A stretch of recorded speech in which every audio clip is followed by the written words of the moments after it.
Hi viewers, welcome to my channel. இன்றைக்கி நம்ம முருங்கைக்காய் மட்டன் போட்டு குழம்பு செய்யலாம். வாங்க அது எப்படி செய்வதுன்னு பார்க்கலாம். இந்த முருங்கைக்காவும் மட்டன் போட்டு செய்கிற குழம்பு ரொம்ப டேஸ்ட்டாகவும் சுவையாக இருக்கும். வாங்க அது எப்படி செய்வதுன்னு பார்ப்போம். நான் ஒரு 1/2 கிலோ மட்டன் எடுத்து வச்சுருக்கேன். அதுக்கு தேவையான மசாலா ஒரு 3 தக்காளி, 2 வெங்காயம், ஒரு பச்சை மிளகா, ஒரு 4 பத்த தேங்காய், இஞ்சி பூண்டு பேஸ்ட்டு எடுத்து வச்சுருக்கேன் நான். இப்போ ஒரு குக்கர் எடுத்துக்கலாம். அதிலே 4 டேபிள் ஸ்பூன் அளவுக்கு நல்லெண்ணெயை விட்டுக்கலாம். விட்டுட்டு நம்ம சாப் பண்ணி வச்சுருக்கிற வெங்காயத்தை போட்டுக்கலாம். நல்லா வதங்கணும். அதை வரைக்கும் நம்ம தக்காளியும் தேங்காயும் ஒன்று பாதியமாக அரைச்சிக்கலாம். இதில் நம்ம மட்டன் போடுறதால இஞ்சி பூண்டு பேஸ்ட்டு ஒரு 2 டேபிள் ஸ்பூன் அளவுக்கு போட்டுக்கலாம். ஏன்னா நான்வெஜ் போட்டால் கொஞ்சம் இஞ்சி பூண்டு பேஸ்ட் போட்டுக்கணும். அப்போ தான் நல்ல வாசனையாகவும் டேஸ்ட்டாகவும் இருக்கும்.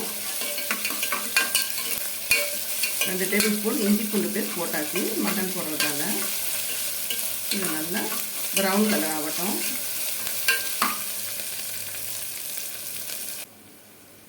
இது ஒரு தக்காளி கட் பண்ணி போட்டுக்கலாம்.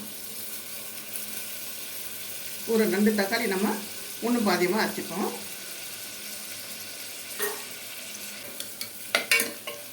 நல்லா வதங்கிடுச்சு. இப்போ நம்ம மட்டன் நல்லா வாஷ் பண்ணி நம்ம ஒரு 1/2 கிலோ மட்டன் எடுத்துருக்கேன். ஒரு 1/2 கிலோ மட்டன் நம்ம போட்டுக்கலாம். நீங்கள் அப்படியும் குழம்பு செய்யலாம், இல்லைன்னா நம்ம காய போட்டு கூட நம்ம குழம்பு வைக்கலாம். இப்போ நான் இந்த மட்டனில் முருங்கைக்காய் போட்டு நான் குழம்பு வைக்க போகிறேன். அது ரொம்ப டேஸ்ட்டாகவும் சுவையாகவும் இருக்குங்க. அதனால் இதில் நான் முருங்காய் போட போகிறேன். நான் வதக்கிக்கலாம். இந்த இஞ்சி பூண்டு பேஸ்ட் போட்டுக்கோ இல்லையா, அதிலே போட்டு நல்லா வதக்கிக்கோங்க. கொஞ்சம் சால்ட் சேர்த்துக்கலாம். கொஞ்சம் சால்ட் சேர்த்துக்கோங்க.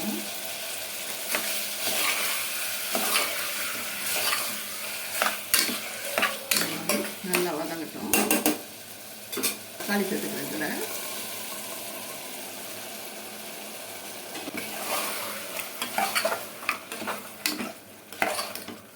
இதில் நல்லா வதங்கிடுச்சு. இப்போ நம்ம இதில் மசாலா பொடியெல்லாம் சேர்த்துக்கலாம். உப்பு சேர்த்தாச்சு.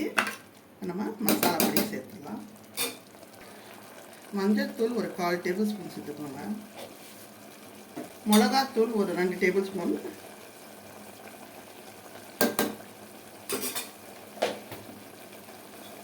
அதே மாதிரி தனியாத்தூளும் ஒரு 2 டேபிள் ஸ்பூன் சேர்த்துக்கலாம். ரொம்ப டேஸ்ட்டாக இருக்கும் இது மட்டனும் முருங்கைக்காய் குழம்பு.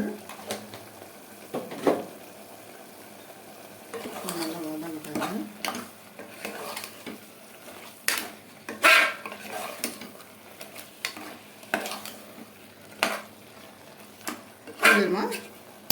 ஒரு 1/4 கிளாஸ் தண்ணியை விட்டு நல்லா வேக வச்சுக்கலாம்.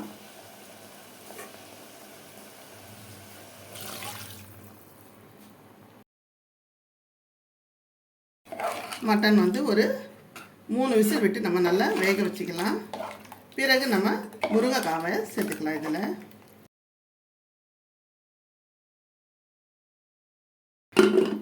ஒரு 3 விசில் வரட்டும். அது வரைக்கும் நம்ம மற்ற வேலையை பார்த்துக்கலாம்.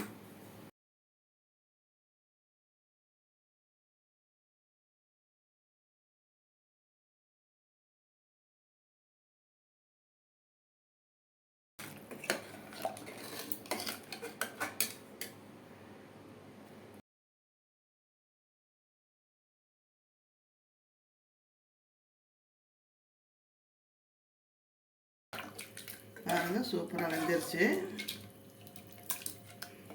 இப்போ நம்ம இதில் முருங்கைக்காய் போட்டுக்கலாம்.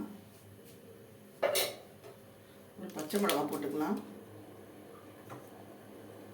முருங்கைக்காய் போட்டுக்கலாம்.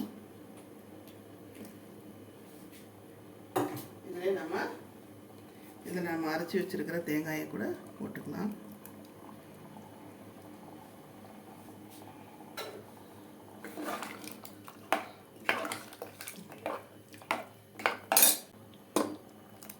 தண்ணி கூட கொஞ்சமாக வேஸ்ட் பண்ணாது யூஸ் பண்ணிப்போம், தேங்காய் தண்ணி. இதில் நம்ம சிறிதளவு புளி கரைச்சி போட்டுக்கலாம். அப்போ தான் நல்லா டேஸ்ட்டாகவும் சுவையாகவும் இருக்கும். புளி தண்ணி கொஞ்சம் போட்டுக்கலாம். கொஞ்சோண்டு போட்டால் போதும் பாருங்கள், சும்மா கொஞ்சோண்டு, அப்போ தான் நல்லா டேஸ்ட்டு கொடுக்கும். அவ்வளோதான், முடிஞ்சது. இப்போ வந்து நல்லா முருங்கைக்காய் வெந்த உடனே நம்ம ஸ்டவ் ஆஃப் பண்ணிடலாம். நல்லா கொதி வந்துருச்சு, முருங்கைக்காவும் நல்லா வெந்துருச்சு. இப்போ வந்து நம்ம கொத்தமல்லி தழையை நம்ம அதில் சேர்த்துக்கலாம். இந்த மாதிரி நைஸாக சாப் பண்ணி அதில் சேர்த்துக்கோங்க. முடிஞ்சுது, டேஸ்டியான முருங்கைக்காய் மட்டன் போட்ட குழம்பு ரெடி ஆயிடுச்சு. வாங்க இப்போ நம்ம சர்வ் பண்ணிடலாம். இந்த ரெசிபி உங்களுக்கு பிடிச்சிருந்ததுன்னா இந்த வீடியோவை லைக் பண்ணுங்கள், ஷேர் பண்ணுங்கள், கமெண்ட் பண்ணுங்கள். மறக்காமல் பானூஸ் கிராண்ட் ஃபீஸ் சேனலை சப்ஸ்கிரைப் பண்ணிடுங்க. அப்படியே பக்கத்தில் உள்ள பெல் ஐகான் பட்டனையும் ப்ரெஸ் பண்ணிடுங்க. தேங்க்யூ.